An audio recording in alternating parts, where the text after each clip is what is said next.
Now let's talk about the writing process. That title in and of itself is already a little bit misleading. With using the determiner, the, at the beginning, it makes it sound like there's only one. As if, okay, if I just follow the process, I'll be okay. It's so much more complicated than that. There's not just the writing process, it's more like a writing process or writing process. There's not a correct way to do it, but there are common steps, and that's what I want to talk about. Okay, so at the outset, here's what we're going to do. I'm going to talk about these 5 different steps, how they are recursive and not just linear steps. And then I'm going to give an example for how to write a sample essay. Okay, so here we go. You've just been assigned by your teacher. You need to write an essay. What do we do? Okay. First thing you need to do, you need to read the instructions and figure out what you do. But at that point, you're already in brainstorming. What do we do when we brainstorm? Well, we identify our purpose. We have to know what we're trying to do, and then we start coming up with ideas. The problem some students have is they try to jump ahead in the process too early. They start saying no to, no, that idea's dumb. That's stupid. I shouldn't do that. That'll be too hard. We start editing ourselves before we finish coming up with ideas, and we're destroying our momentum. When you really develop that muscle for brainstorming, like, what should I do? I'm going to do this. Ideas start to come. You kind of can develop momentum. You get to it, and more ideas come, but you don't have to pick them yet. You don't have to pick it yet.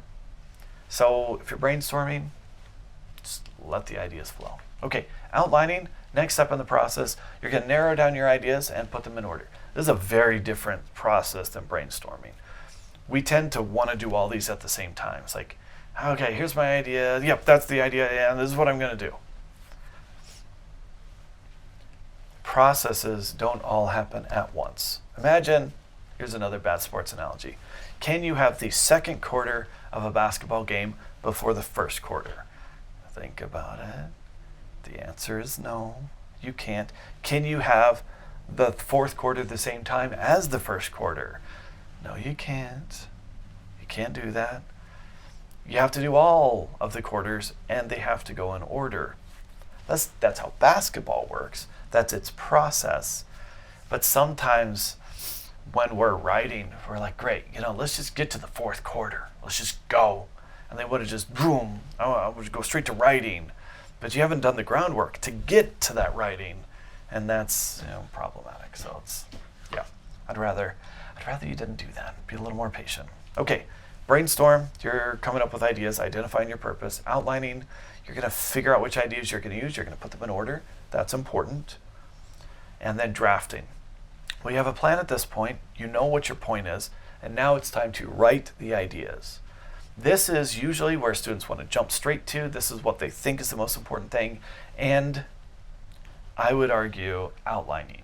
Outlining is number 1. Most important step in process of like an essay. This is it. That's it. This is a product of doing this well. If you skip the outline, your draft could be disorganized. It could be all over the place because you never narrowed down your ideas. It could be all over the place because you never figured out what order you were going to put it in. And what you're really doing is you are outlining in paragraph form. You're brainstorming in paragraph form and then not going back and fixing it. That doesn't lead to good writing. Some students may feel, I've been able to do this well all my life. Great. If you're not interested in getting better, you don't need to watch the video. Now, I did say this is not the writing process. This is a writing process. And if you have an effective process, great. If you're one of my students, I want you to try it this way. Maybe you'll find that this is also good and might help improve whatever process you use. But if you're not one of my students, do whatever you want. But I would recommend doing something like this. I find that this really helps students a lot. Okay, so drafting is simply following through on the process that you planned earlier. Revision. Okay, I separate revise and edit onto different lines because many students, they never even consider revising. They just go straight to edit. They think once you've written a draft, edit is the only thing left to do. Fix your mistakes. Whoa, you really miss a huge thing, because the purpose of revision is to focus on the ideas and the organization and the paper. And because you're trying to accomplish a purpose, you also need to stop and think about your purpose. Did I do what I was supposed to do? Do I need to change anything to accomplish my purpose? That's the step you're skipping. And that's why a lot of bad writing happens, is because we jump straight to drafting and then we move on to editing and we're done. We're out the door and we're doing whatever we want to do, and we never thought out our idea. We never put them in order, and we definitely never checked to make sure that we did the assignment correctly. So slow down, let's focus on process. Now, even now, the way I'm explaining it sounds like it's linear. It happens brainstorming, then outline, then drafting, then revising, then editing, and then you're done. That would be great, and sometimes it happens that way. But the reality is, you brainstorm, you come up with a bunch of ideas, great. And now when you're ready to focus on narrowing them down, okay, let's call this outlining. Great. You come up with your thesis statement during this part of the process. You're figuring out what you want to do. You might realize, wait, but I need some more ideas. So you're now back to brainstorming.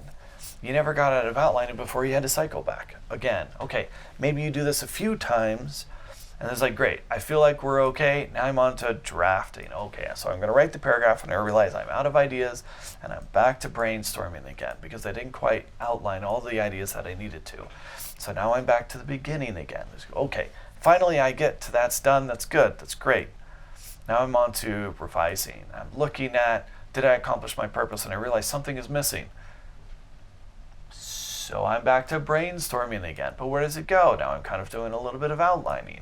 I'm figuring out where that might make sense, and I'm drafting it out as I rewrite, which technically is under revision, but I'm doing the previous 3 steps again. And this is why editing is last. Because at any step in the process, as you introduce new writing or you remove writing, there could be new mistakes introduced. So can you edit as you write? Absolutely.